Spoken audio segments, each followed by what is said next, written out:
our discipleship class. Sister Jackie. God bless you. God bless sis. Hallelujah, Lord. Thank you po. So, bago po ako magsimula, may I call Pastor Armando to lead our Bible study. Amen. Praise the Lord. Hallelujah. Hallelujah, Jesus. Yes, Lord. Papurihin ka, Panginoon, minsan pa o Diyos. Hallelujah. Kami po ay sama-sama muling nalalangin. Panginoon, kasama po ang aming kapatid na Jackie. O Diyos na kung saan sa sandaling ito, sa aming pag-aaral, Panginoon, ay gagamitin mo siya bilang tagapagtulong, Panginoon. Dalangin po namin, Ama, na bigyan mo po siya ng makalangit na karunungan, makalangit na pangunawa, at makalangit, Panginoon, hallelujah, hallelujah, na ang pangunawa, Panginoon, na ayon po sa iyong kalooban. Bigyan mo siya, Panginoon, ng katapangan, Panginoon, ng maghayag, Panginoon, ang aralin, Panginoon, na magbibigay po sa amin ng kalakasan sa bawat isa po sa amin, O God. Lord, pangunahan mo ang kanyang puso, Panginoon, ang kanyang nabi, na gagamitin mo instrumento, Panginoon, sa sandaling ito, para magbigay po sa amin ng iyong salita, Panginoon God. O Diyos, sa bawat sa po sa amin, na makikinig, Lord God, patuloy nawa na ituon po namin ang aming mga puso, ang aming mga isipan sa sandaling ito, O God. Salamat, Panginoon. Salamat po, Panginoon, ng isang itong Espiritu ang patuloy may pagkakalob mo sa bawat sa amin na kung saan ay aming pong maintindihan ang aming pong pag-aaralan sa sandaling ito, God. Lord Jesus, anoint Sister Jackie. Yes, Lord. Loving Lord God, in your most and mighty name, Jesus, we pray. Amen. Praise God. Thank you, Jesus. Praise the Lord po. Tayo po ay po. Yung tayo na pero kinakabahan ako eh, no? Yung tayo lang naman eh, sa loob. Kaya nga po eh.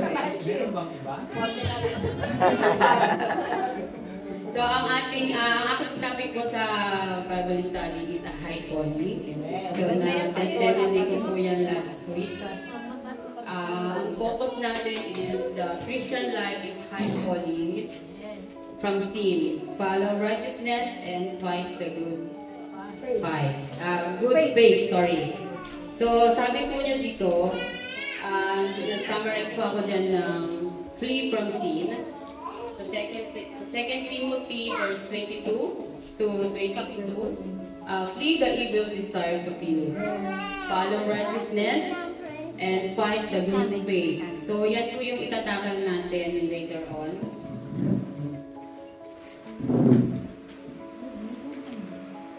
So ang key verse po natin ay sa 2 Timothy siya, verse 1 to 9. Who has saved us and called us with unholy calling, not according to our works, but according to His own purpose and grace, which was given us in Christ Jesus before the world began. So, ang buhay po ng Kristiyano ay itinuturing na isang mataas na tawag dahil ito ay nag-aanyaya sa mga tao na namumuhay ayon sa layunin, prinsipyo, halaga ng Diyos at sa pananampalataya ng mundong ito. So, kailangan po nating flee from sin, yung kanina po sa previous one, then follow the righteousness and fight the good faith po. And then, ang scripture settings po natin ay binarake-down ko na po siya by verses sa Ephesians 4, verse 8 to 32. So, 8 to 10, Christ's victory and gifts. And then, verse 11 to 16, gifts of building and the church. 17 to 24, the call to a new life.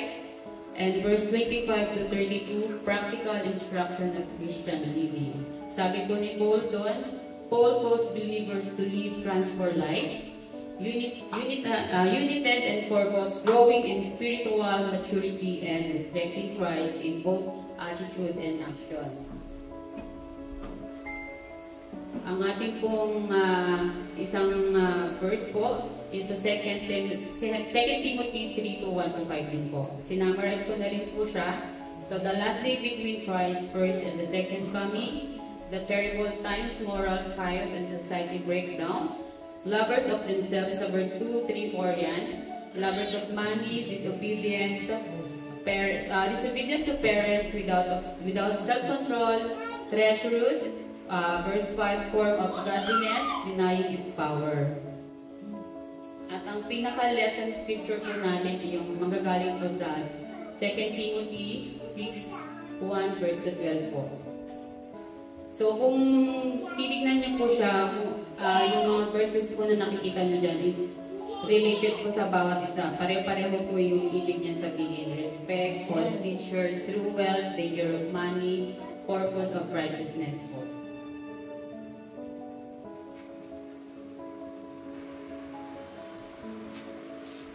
So, ang introduction po ng A High Calling is righteous, holy living, especially for those who strive to please God.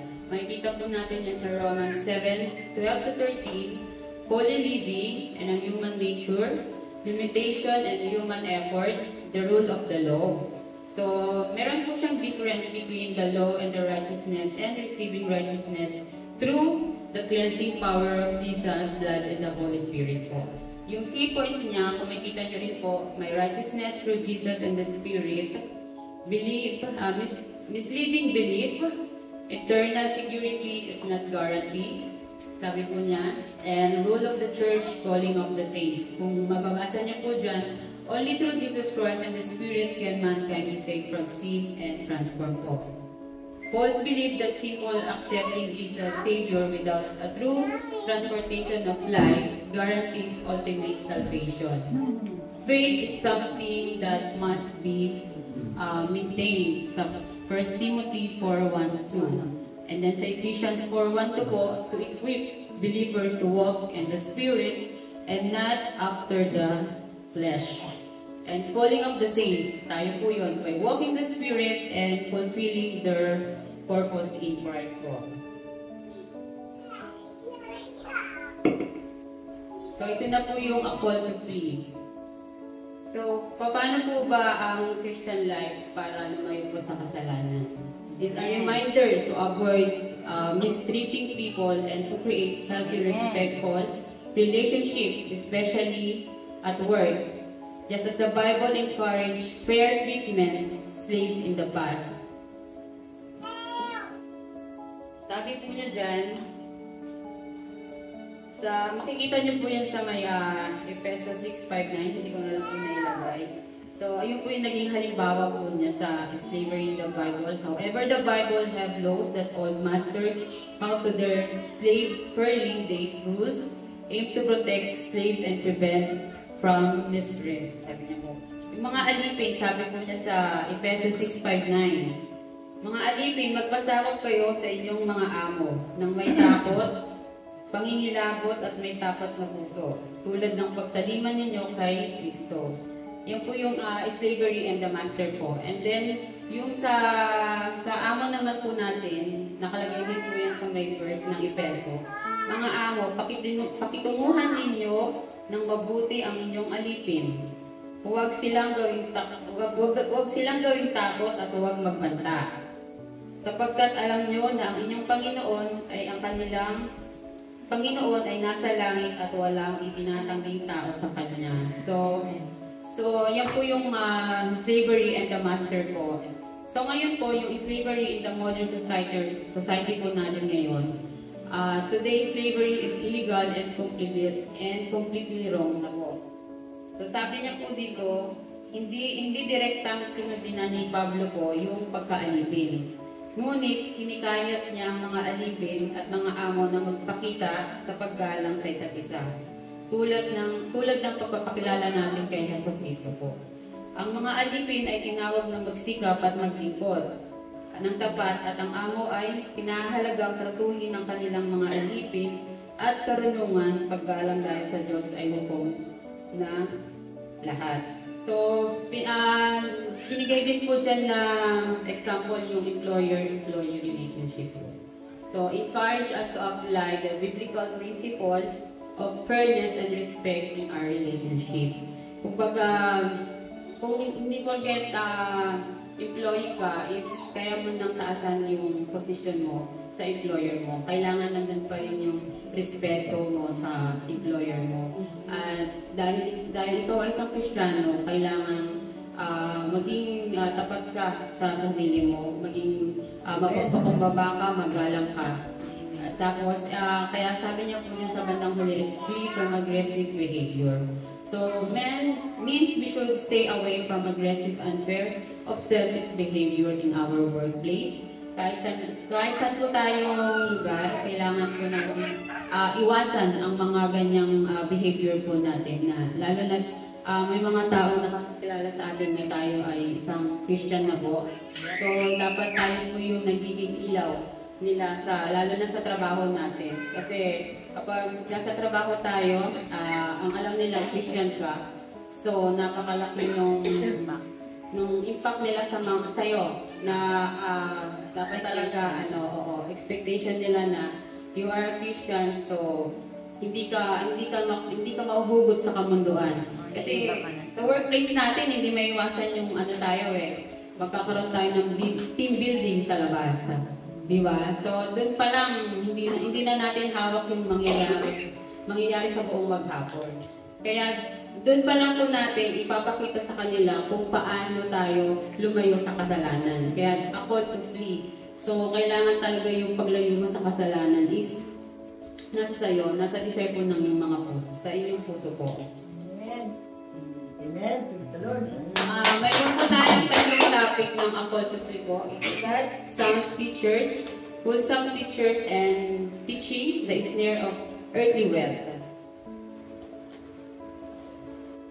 Sa God gives sound teachers, sabi po ni Apostle Don, under inspirations and direction of the Holy Ghost, give forceful instructions concerning those who will teach the Word of God. Sabi po sa 1 Timothy 6:3-5, warning against false teachers and greed. So false teaching, arrogance, of ignorance, divisions and conflict, misusing religion and personal gain. And then sa Ephesians 4:11-12, spiritual leadership. Ephesians 2:20, church, the body of Christ. So as you can see po dito, meron po akong ginawang breakdown sa Ephesians 4:11-12 and Ephesians 2:20 to show how the church is built and grows po.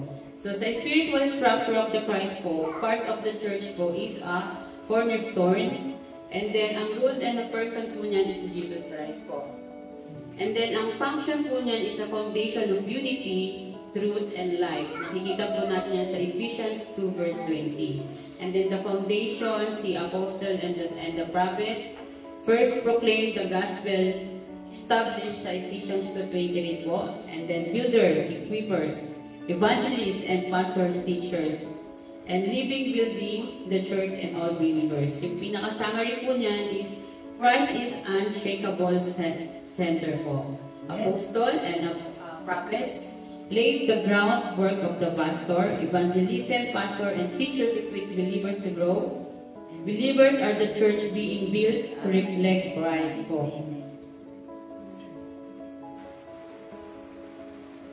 So, ang sabi po dyan, tumutukoy sa tagapagturo ng ministro ang salita ng Diyos sa tama at malinis na aral, hindi halo sa maling doktrina o personal na interes.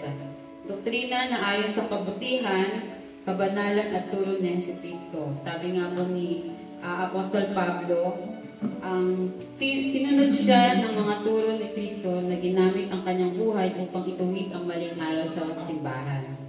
So, ang sino mang nagtuturo ng iba, yan po yung mga false teaching po, salungat sa aral ni Jesucristo ay mapagmataas, ignorance at nagdadala ng kaguluhan sa kasamaan ng iglesia. Makikita po natin yan sa 1 Timothy 6:3-5 po.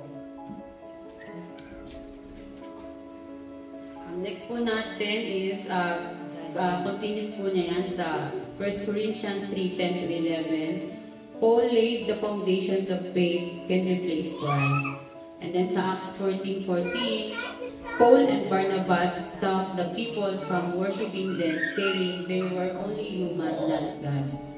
And then sa Galatians 1:9, Paul only met James, Jesus' brother, among the apostles when he went to Jerusalem. So, meron po ditong pinapakita sa prophecy of two categories po natin. Ang foretelling at ang foretelling. Yan po ay magkaiba. Hindi po dapat tayo ma-confuse kung ano po ang ibig sabihin niyan. Ang foretelling po, who points to the future events. And then foretelling, when he preaching the word of God. So, ibig sabihin po, kapag foretelling, yun po yung mga nagpapahayag ng salita ng Diyos. Yun po yung masasabi natin foretelling. Hindi po siya yung sa mga future events po na. Sa future events po.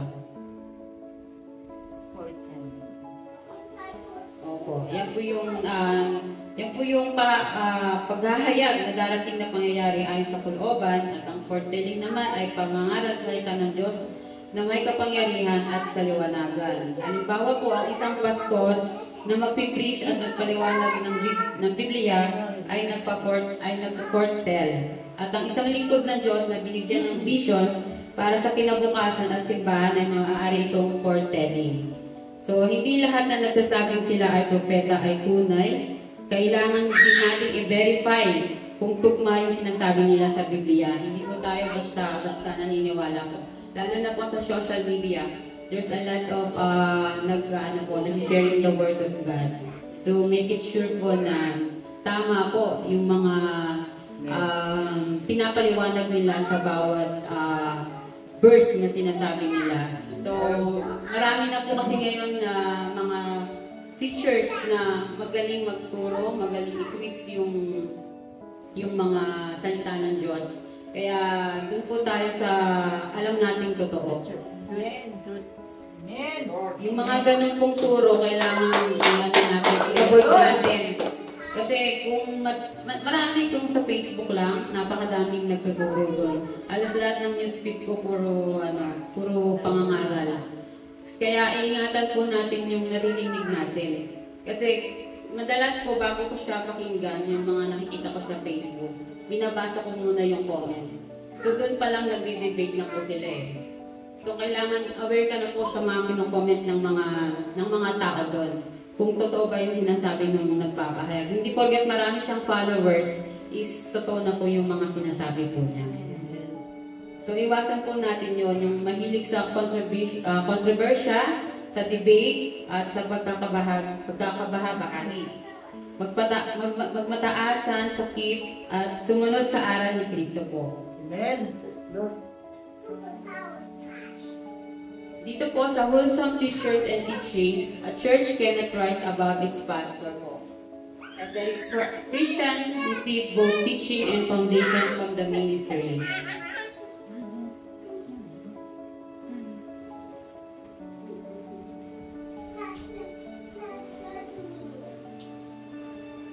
Sabi po na dyan sa importance of character is spiritual leadership.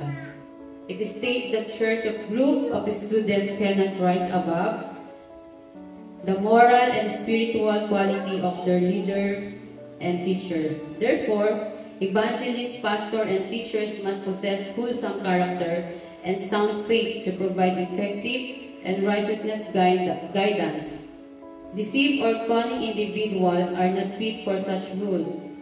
Sabi niya po dito. So, leaders, especially as a Christian ministry, play a critical role in shaping the people they lead or teach. If a pastor or teacher is morally weak or dishonest, their followers likely won't grow beyond the level. So, ano po bang ibig sabihin ng a church cannot rise? It's a pastor. Dito po sa church natin, meron po talaga tayong pinaka-head pastor. So, kailangan po natin siyang galangin. Hindi po natin siya pwedeng lagpasan or pantayan. Kasi tayo po yung pumasok sa simbahan. So, kailangan po kung ano po yung naging rules ni pastor, yun po yung dapat masunod. At lagi po tayong magpapasakop sa pastor po natin. Amen. Kung ano man po yung mga nagiging problema, kailangan po sila po yung unang makaalam. Amen. Hindi po yung nagkakaroon tayo ng muro-puro at nagkakaroon na tayo ng debate sa isa't isa. So, hindi ko na po i-mention yun dahil nangyari na po. So, kailangan po natin yung pastor na siya yung head sa atin, so tayo yung member. So, hindi naman porket tayo ay member is wala na tayong katungkulan. Meron pa rin naman po, meron po tayong rights na mag-suggestion, mag-comment kung ano po yung ikakangganda ng ating church po. So, wag po nating gawin na ito ay ikakasira po ng bawat miyembro po natin. So, di ba, kahit ilan lang tayo sa church, kung tayo naman po ay tapat na naglilingkod sa Panginoon, yun po yung pinaka-importante sa lahat po. And then the snare of healthy wealth po.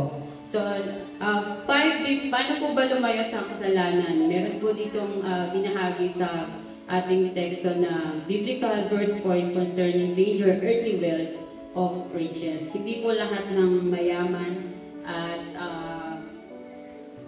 ay kalugod-lugod po sa ating Diyos. Binibigay po ni Lord yung mga prayers natin. Hindi naman po siya madamot eh. Kaya lang, sabi nga po niya sa Mark 4:19, riches are deceitful. And then sa 2 Timothy din po, 6:17, riches are uncertain. And then sa Mark 10:23 to 27, those who trust as riches cannot enter to the kingdom of God. And then 1 Timothy 6:10, those who covet riches will reap sorrows. And 1 Timothy 6:9, those who want to be rich will be tempted and possible destroyed. So sa earthly riches are snare to the soul of mankind if we put the trust in them. Matthew 6:19. So Jesus teaches not to store up treasure on earth. Focus on heavenly treasures, not earthly ones, because your heart follows what you value most. So napakaganda po nitong snare of earth.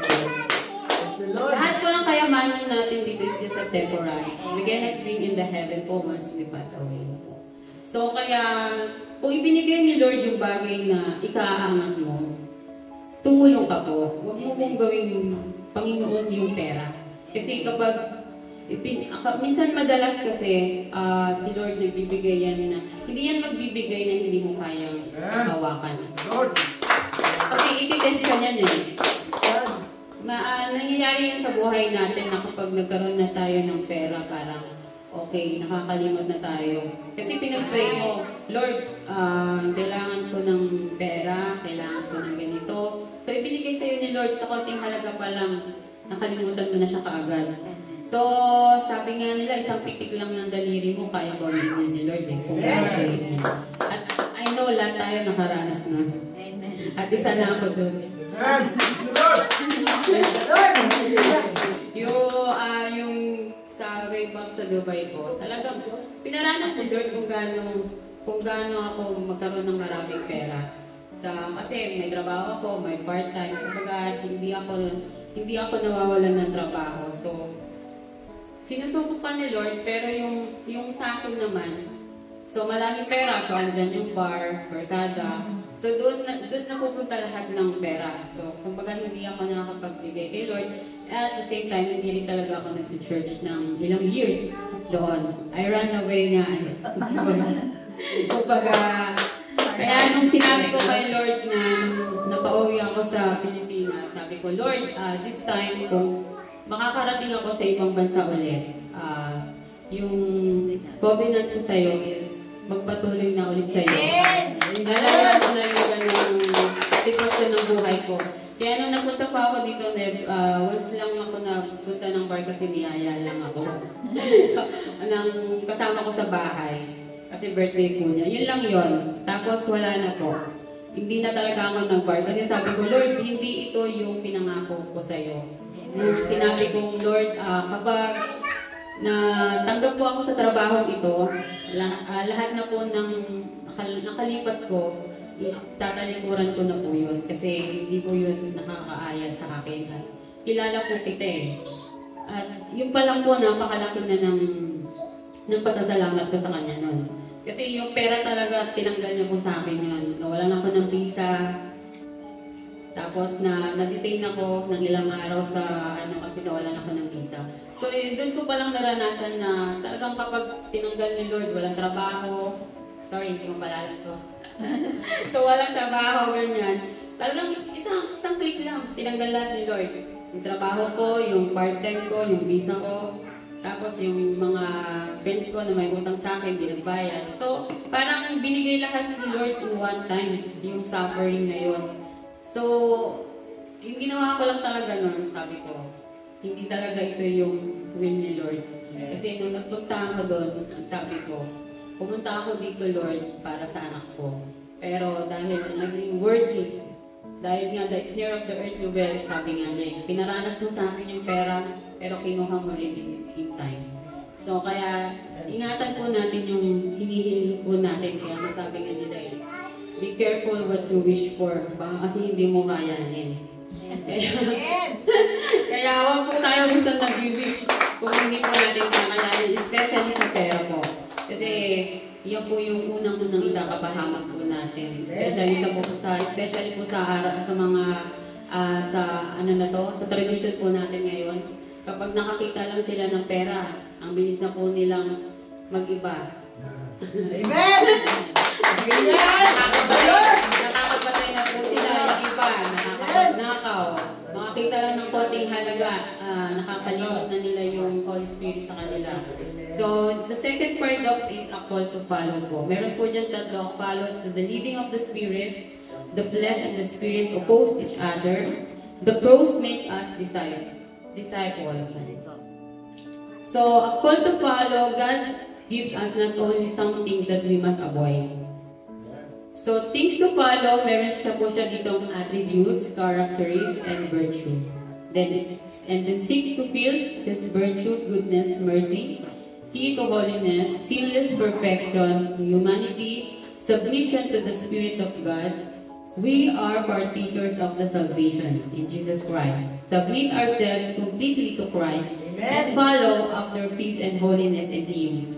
So, kung makikita niyo po yung mga post ko sa Facebook at saka yung tinetestimony ko po nung last week, yung dito po yung sa Matthew 5:18. Dito po yung sinasabi niya yung blessed are the pure in heart, for they shall follow si God. Napakaganda po. Yun po yung ulan talaga tumatak nung binasa ko po yung high calling. Sa lahat ng mga verses, kasi yan yung po nauna. So, hindi na po siya nawala sa isip ko. Napakaganda ng verse na yan ng 5:18. Blessed are the pure in heart.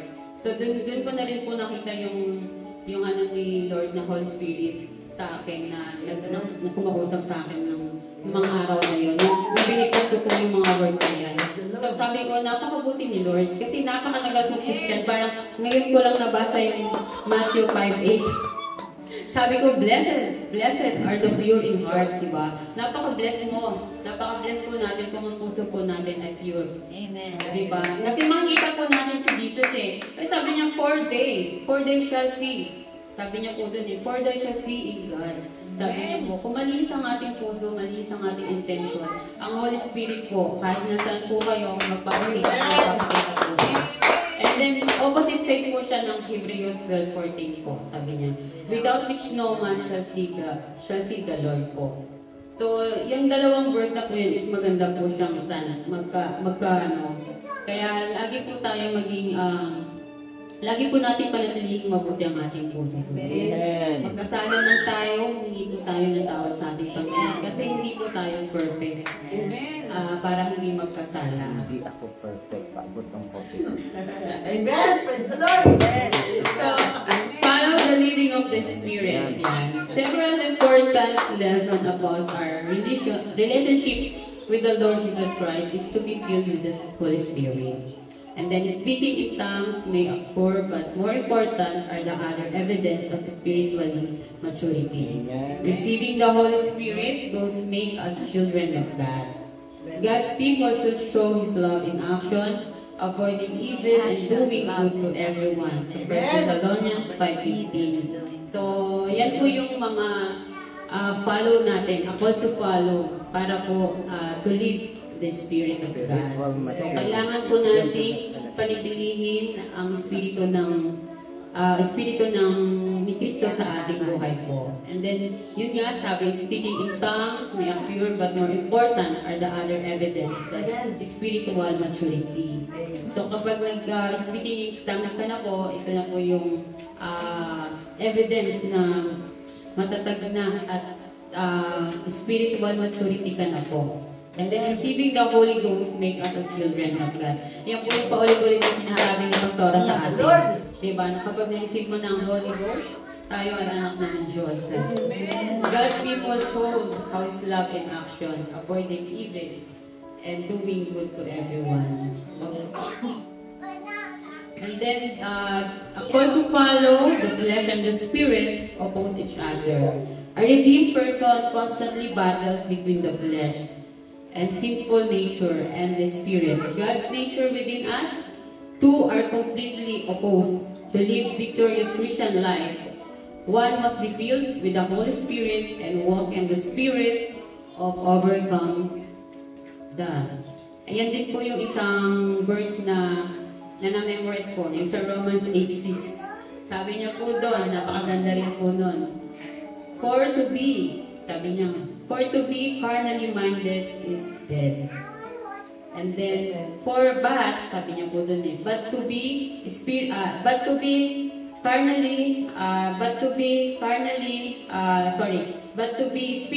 minded is life and peace, sabi po niya doon. Sa una, sabi niya, to be carnally minded is dead. Kung ang yung utak po ay puno-puno ng masasama, ayan, yun po siya, yun po yung old sinful mindset po natin. Yun po yung old nature po natin. But, sabi niya po dun but to be spiritually minded, sabi niya, is peace and life. So, kapag ang utak po natin ay puno ng espiritu ng ating Panginoon, magkakaroon po tayo ng buhay at peace. Yun po yung mahalaga sa atin yung peace of mind, ika nga. Sabi niya po yan sa Romans 8:6. Kung ibinigay mo na lahat kay Lord yung mga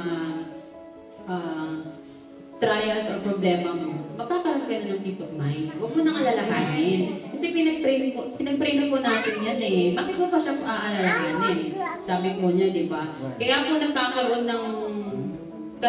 nagkakaroon ng second thoughts. Kasi pinag-pray mo na siya, pero nag-aalala ka pa rin.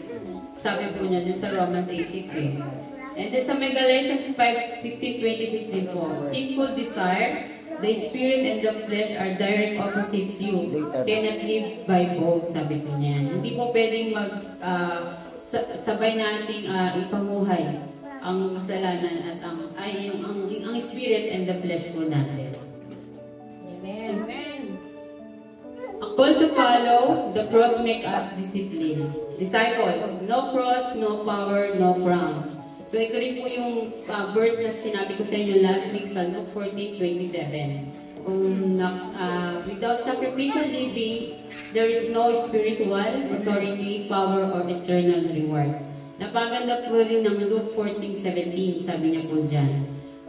Sinasabi po niya dyan sa Luke 14:27, Jesus said, whosoever that not bear my cross and came after me cannot be my disciple. Sabi po niya dyan. Kaya no cross, no power, no crown. Napakalala po yun sa Luke 14:27 po. So sabi nga niya dun, di ba? Kung hindi mo hinawakan yung aking krus sa Kalbaryo, kung napanood niyo yung Passion of the Christ, good example yun In the Passion of the Christ, kasi si Jesus Christ, talagang sinalo niya yung krus natin. So, yun din yung sinasabi ni Jesus Christ sa Luke 14:27. Whosoever that not bear my cross and then came after me cannot be my disciple. Sabi niya po doon. Napakaganda po yung verse na yan. And then a call to fight. The good fight and weapons of our warfare. So the good fight, faith is one of the three enduring pillars of a Christian life. And then the second one, hope, is a Christ motivates believers to purify themselves and live righteousness. So 1 John 3:3. Charity love described as the bond of perfectness. So, paano po ba makipaglaban ang the good fight? Sabi ko, kailangan yung faith po natin. Yun po talaga. Kasi kung wala po tayong faith kay Jesus Christ, hindi po natin may endure lahat ng mga trials sa buhay natin. As a Christian, napakadami talagang trials. Once naging Christians ka, susubukin ka at susubukin ka at susubukin ka.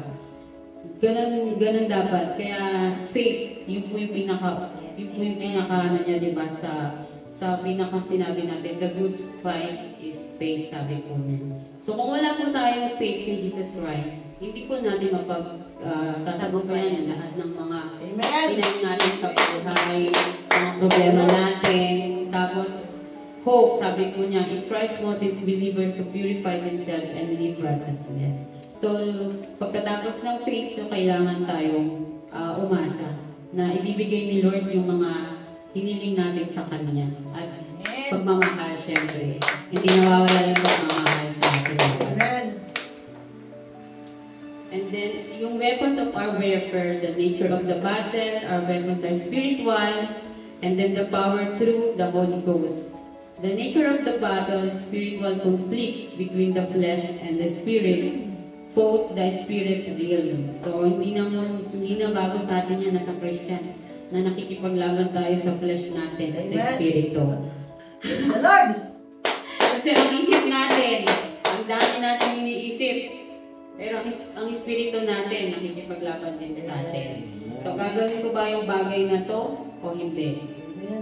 So, yun ang pinaka number 1 na kalaban natin, yung flesh po natin. Hindi po yung katabi natin, sarili natin. Kasi yung utak mo, yun po talaga yung unang gagana eh. Kung gagawin mo ba ang isang bagay o hindi. Hindi naman ang puso ang masusunod. Kundi yung utak mo. Kasi nag-iisip ka pa lang, so kinakalaban mo na yung spirit mo. Kumbaga, yung spirit, sinasabi sa'yo na huwag mong gagawin yung bagay na yan, pero matigas ang ulo mo dahil nasa flesh ka, hindi ka naman perfecto. So gagawin mo pa rin yung bagay na yan. Kaya minsan, nadidisgrasya tayo kasi sa katigasan din ng ulo natin eh. Amen! Sinabi na nga ng spirit na huwag mong pupuntahan eh, bakit ka pa pumunta? Diba? So in the end, malalaman mo, sorry Lord, na pass by kita. Kumbaga yung hindi ko na yung spirit mo na guidance. So, our weapons are spiritual, sabi niyo po sa 2 Corinthians 10 verse 4. Our weapons are not carnal physically, but mighty through God, the pulling down of His strongholds. So, napakaganda rin po niya. And then the power through the Holy Ghost sa 2 Corinthians 10:3. When walking the Spirit, believers can tear down the stronghold of Satan through Christ. Yan po yung conclusion natin sa high calling po. Flee from carnality, all truly saved must run from sin, as they will flee from hellfire. This includes sin, unrighteousness, heresies or false teachings, anything that displeases God. Also, we must avoid self-righteousness, like parasites who wrongly trust in their own godness. Hypocrisy remains in a serious sin even today. Then forced righteousness, actively righteousness, and holiness don't come automatically even through Christ includes righteousness. We must live it out. Our conduct should align with the righteousness we've received. A genuine relationship with God produce a desire to live rightly. Faith requires a fight, saving, and the blessings of Calvary come with a struggle. It involves battling in the areas of intellect, emotions, spirit, as we reject destructive worldly influences and pursue spiritual things. We are fighting the fight of faith. So, yan po yung aking conclusion sa a call to follow, a call to flee, and a call to fight. So, napakaganda po niya. To God be the glory po. Closing prayer.